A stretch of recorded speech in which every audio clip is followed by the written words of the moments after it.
किसी भी काम को करने से पहले हमें ज़रूरत किस चीज़ की होती है? किसी चीज़ की शुरुआत करनी है तो जैसे कि मैंने अगर ये क्लासेस शुरू किया, मैंने रेकी मास्टर कंप्लीट किया, रेकी मास्टरी कंप्लीट करी, मैंने क्वांटम हीलिंग करी, या उसका भी मैंने फुल कोर्स किया। बिकॉज़ कि मैं रेकी 18 इयर्स पहले 2 लेवल कंप्लीट कर चुकी थी। तब मैंने प्राणिक हीलिंग भी सीखी थी।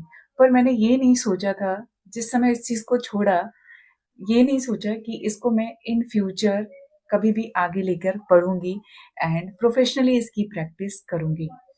प्रैक्टिस इसलिए कहती हूँ कि जैसे मैंने अपने बायो में लिखा है एनएलपी प्रैक्टिशनर, रेकी भी प्रैक्टिशनर, तो हम सब एक प्रैक्टिशनर ही हैं।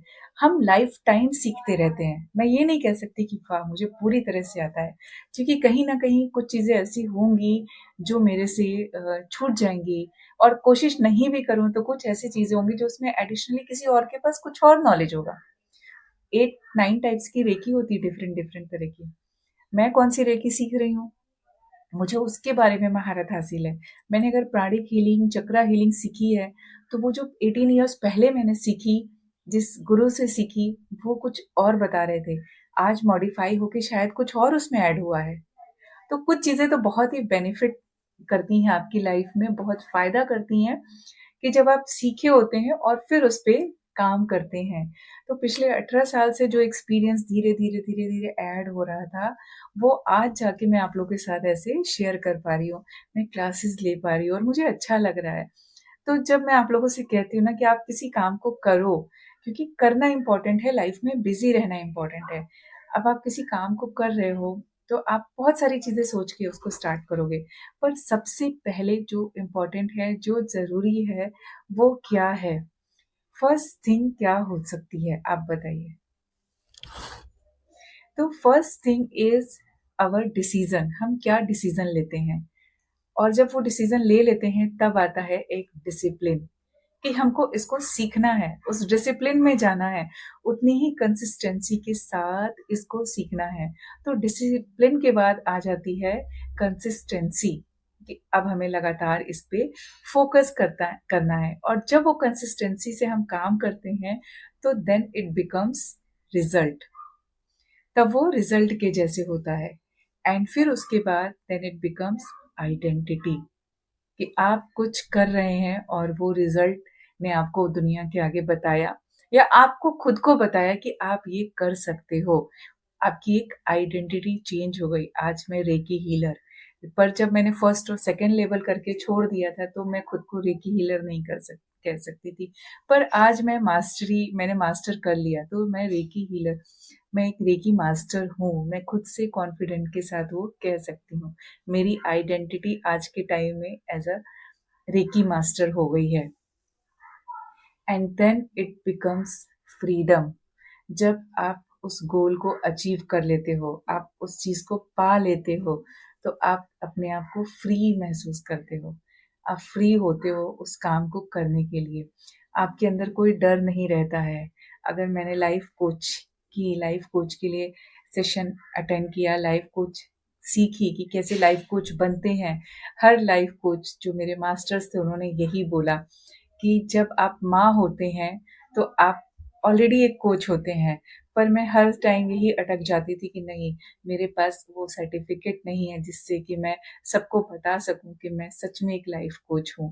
पर उनका कहना ये था कि आपको किसी सर्टिफिकेशन की भी ज़रूरत नहीं है, आपको ज़रूरत है अपने काम को करके दिखाने की। तो जब हम अपने काम को अच्छी तरह से करते हैं, तो दुनिया को ऑटोमेटिक पता चल जाता है कि आप कुछ कर रहे हो। फिर आपको किसी सर्टिफिकेशन की, किसी भी चीज़ की ज़रूरत नहीं हो सकती है। और जब मेरे लाइफ कोच ये जानते थे कि मैं 3 बेटियों की माँ हूँ, और वो भी इतनी बड़ी-बड़ी मेरी बेटियाँ हैं, तो उनको वो ऐसे बोलते थे कि हमें तो आपसे कुछ सीखना चाहिए। तो मैं ये नहीं कह सकती कि मैं उनको कुछ सिखाने जा रही थी या कुछ बताने जा रही थी। हाँ, पर कहीं न कहीं कुछ एक्सपीरियंस आपके काम आते हैं। बिकॉज़ कि लाइफ़ में हमारा अगर देखा जाए ना, पूरी लाइफ़ की जो जर्नी है, वो एक्सपीरियंस पे ही चलती है। हम कुछ सीखते हैं, उनको लेकर आगे बढ़ते हैं। कुछ चीज़ों को वहीं पे ड्रॉप कर देते हैं, और कुछ चीज़ें हमारी आइडेंटिटी बन जाती हैं। ये सब हमारे लाइफ के पार्ट्स हैं। आपको एक और अच्छी बात बताती हूँ कि जब हमारे बच्चे नहीं हुए हैं, 2 लोग एक साथ लाइफ को जी रहे होते हैं एज़ अ हस्बैंड वाइफ और उनकी लाइफ में बच्चा आ रहा होता है, तो दोनों के अंदर एक डर होता है कि वो कैसे माँ-बाप बनेंगे, वो अपने बच्चे को कैसे सँभालेंगे। पर वो कुछ नहीं कर सकते, वो उस डर के साथ नहीं जीते हैं। जब बच्चा उनकी लाइफ में आता है तो वो उन चीज़ों को सीखते हैं, उसके साथ-साथ आगे बढ़ रहे होते हैं। पर जो दोनों लाइफ पार्टनर होते हैं ना, एक-दूसरे के लिए उनके दिमाग में एक क्वेश्चन होता है, क्या मेरी वाइफ है वो मेरे बच्चे के लिए अच्छी माँ बन पाएगी? या क्या मेरा जो हस्बैंड है वो मेरे बच्चे के लिए अच्छा पिता बन पाएगा? और इसमें पता है सबसे बड़ी बात क्या होती है? इसमें दोनों एक-दूसरे को बहुत सारी चीज़ें शेयर करते हैं, एक-दूसरे को बताते हैं कि अगर तुम्हारे अंदर ये चीज़ें हैं ना, तो ये छोड़ दो, ये बच्चा देखेगा तो उसको अच्छा नहीं लगेगा। तुम्हारे अंदर गुस्सा ज़्यादा है ना, तो तुमको कोशिश करना चाहिए शांत रहने की, क्योंकि बच्चा जब इन चीज़ों को देखेगा, तो उसके ऊपर बुरा इफ़ेक्ट पड़ेगा। या कुछ और भी बहुत सारी चीज़ें होती हैं, जो एज़ अ मदर, फादर कोशिश करते हैं कि ये सारी चीज़ें हमारे बच्चे से या ये आदतें हमारे बच्चे से दूर रहें। तो एक्चुअली यही लाइफ है जब 2 लोग मिलकर उन चीज़ों को सोचते हैं और जो भविष्य आपके पास है बिकॉज़ कि बच्चा इसलिए नहीं आया है कि वो आपके साथ रहेगा। एक ना एक दिन उसको भी लाइफ में आगे बढ़ना है और इस दुनिया में निकलना है, उस पक्षी के जैसे उड़ जाना है।